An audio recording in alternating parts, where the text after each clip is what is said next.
일상에 바쁜 여러분들을 대신해서 지식과 인사이트를 정리해드리는 매일 독서 매일 인사이트입니다. 오늘은 오래간만에 소설을 한 편 소개해 보도록 하겠습니다. 요즘 소설을 많이 읽지 않는 그런 시대인 것 같아요. 그럼에도 불구하고 특히 이제 젊은 소설가들의 작품을 보면 소설의 수준이 과거 한참 소설을 열심히 읽었을 때에 비해서 부족함이 없고 오히려 더 뛰어난 그런 작품들을 많이 쓰고 있는 게 아닌가 이런 느낌을 받게 됩니다. 그 중에서 또 대표적인 작가가 바로 우리가 빛의 속도로 갈 수 없다면 이러한 소설을 쓴 김초엽 작가가 아닌가 그런 생각이 듭니다. 일단 작가에 대해서 간단히 살펴보면 93년생이고 굉장히 젊은 작가죠. 이력이 굉장히 특이해요. 우리가 보통 작가라고 하면 문해창작학과 이런 것을 예상을 하는데 과거에 포항공대 있죠. 지금은 포스텍인데 화학과를 졸업했고 또 포스텍 대학원의 생화학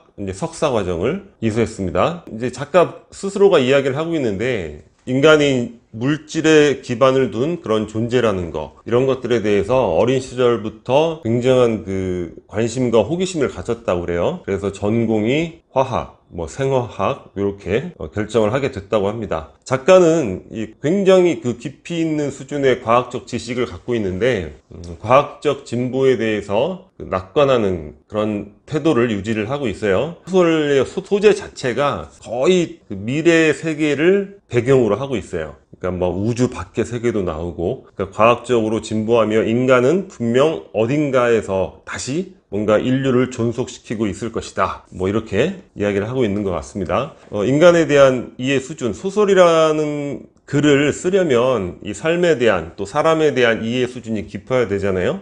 그런 부분 상당히 깊이 있는 것 같고, 여러 작품들의 어떤 좀 일관적인 공통점이 있다고 한다면, 예를 들어 과학적 진보, 우리가 흘러가는 방향성이 있죠. 이런 것들이 과연 우리의 삶을 반드시 나아지게 할 것인가, 이런 부분에 대한 고민?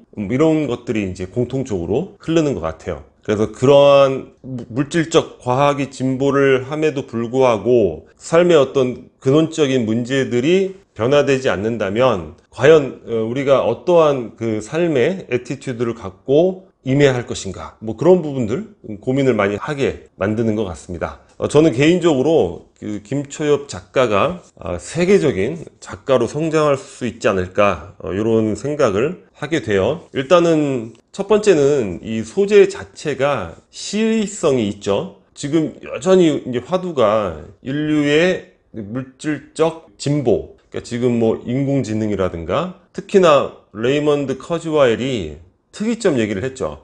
인공지능이 인간의 뇌를 능가하는 시점이 이제 특이점이란 말이에요. 사이보그가 출현을 하는 거죠. 인간을 지배할 수 있는. 그런데 그 특이점에 영향을 받은 것 같은 유발 하라리가 또 호모데우스라는 작품을 써서 소수 엘리트가 이러한 인공지능 기술을 이용해서 전 인류를 지배할 수도 있다. 그러니까 우리가 동물을 사육하듯이 소수의 엘리트가 다수의 인간들을 위계적 관계 속에서 지배할 수도 있다. 이런 내용을 써서 미래 세계에 대해서 우리가 많은 궁금증을 갖고 있단 말이죠. 근데 김초엽 작가는 그러한 부분들, 과학의 세계, 또 과학의 변화, 이런 것들에 대해서 깊이 있는 학업을 했고 깊이 있는 이해를 갖고 있고 그러한 소재를 쓰고 있죠. 그러니까 이러한 소재의 어떤 시의성도 있고, 근데 우리 김초엽 작가의 여러 가지 느낌을 보면 굉장한 발전 가능성이 있지 않은가. 그래서 우리 영화계의 기생충 봉준호 감독, 또는 이제 우리 음악계의 BTS 같은 이런 소설 문학계의 아주 세계적인 작가로 성장해 나갈 수 있지 않을까, 이런 기대감을 갖고 있고, 우리가 함께 응원하면서 지켜보면 그런 부분들도 굉장히 흥미롭지 않을까, 그런 생각을 합니다.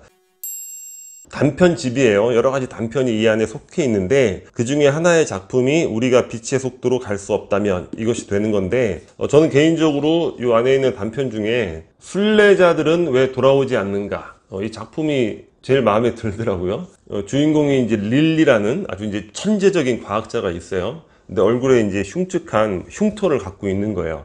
컴플렉스가 되는 거죠. 근데 어떤 과학 연구를 열심히 해서 인간 배아를 완벽하게 디자인하는 그런 기술을 개발을 하게 돼요. 그러니까 본인이 이 흉터로 인해서 정신적 상처 이런 것들이 많기 때문에 자, 미래의 인류는 완벽한 그러한 신인류, 결점이 없는 무결점의 이러한 인류를 만들어야 되겠다 해서 인간 배아를 디자인하게 되는데 일종의 이제 유토피아를 꿈꾸게 된 거예요. 근데 결과는 어떻게 됐냐면 오히려 이런 완벽한 인간들이 출현함으로 인해서 기존에 뭐 흉터가 있거나 어떤 결함이 있거나 이러한 인간들과 그 위계 서열이 더 격차가 벌어지게 됩니다. 그러니까 완전한 디스토피아 세상이 펼쳐지는 거죠. 그래서 릴리라는 과학자가 이제 행방불명이 되는 거예요. 나의 기술이 이렇게 사회를 더 어지럽혔구나. 그래서 지구 밖에, 지구는 그냥 이렇게 엉터리같이 이 모순 덩어리로 그냥 흘러가라 하고서 지구 밖에 차별이나 결함 이런 것들을 인식하지 못하는 공동체의 마을을 건설을 하게 돼요. 근데 그 마을은 자, 차별 뭐 이런 것도 억압 이런 것도 없지만 동시에 뭐 격한 사랑이라든가 이런 뭐 낭만적인 감정이라든가 이런 것도 없는 거예요. 그저 평화로운 상태인 거죠. 마을도 평화롭고 이 정서도 평화로운. 근데 그 마을에는 전통이 있는 거예요. 성인식을 치르듯이 일정한 나이가 되면 지구로 이제 순례를 보냅니다. 1년 있다가 돌아오는 건데 항상 한 절반 정도는 돌아오지 않는 거죠. 근데 그 지구로 순례를 떠나는 내용 자체는 그 마을의 이제 금기사항이에요. 근데 거기서 이제 미성년인 한 소녀가 비밀의 화원 같은 데서 릴리에 관련된 이야기를 알게 되는 거죠. 그러면서 이제 지구로 여행을 떠나게 되면서 지구 밖 마을에 있는 친구한테 이제 편지를 쓰는 겁니다.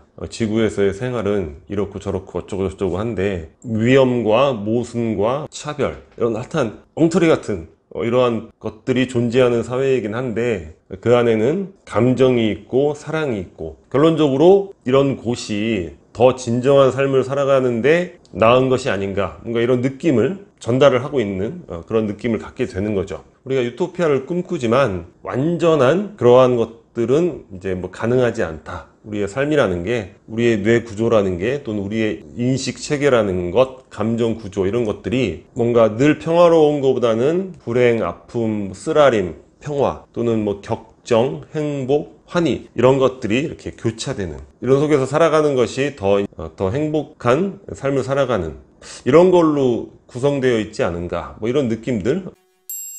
소설은 넌픽션처럼 핵심 컨셉을 전달해드리고 요약해드리고 그러기에는 불가능하죠. 소설이라는 건 정서와 이제 감동의 이런 부분이 있기 때문에 좋은 소설이라는 거 그런 것들 소개해드리고 시간 되시면 한번 읽어보시면 좋지 않을까 이런 생각이 듭니다. 오늘 영상은 여기서 마치도록 하겠습니다. 여기 캐리커처가 구독 버튼이고요. 구독과 좋아요 많이 부탁드리겠습니다. 감사합니다.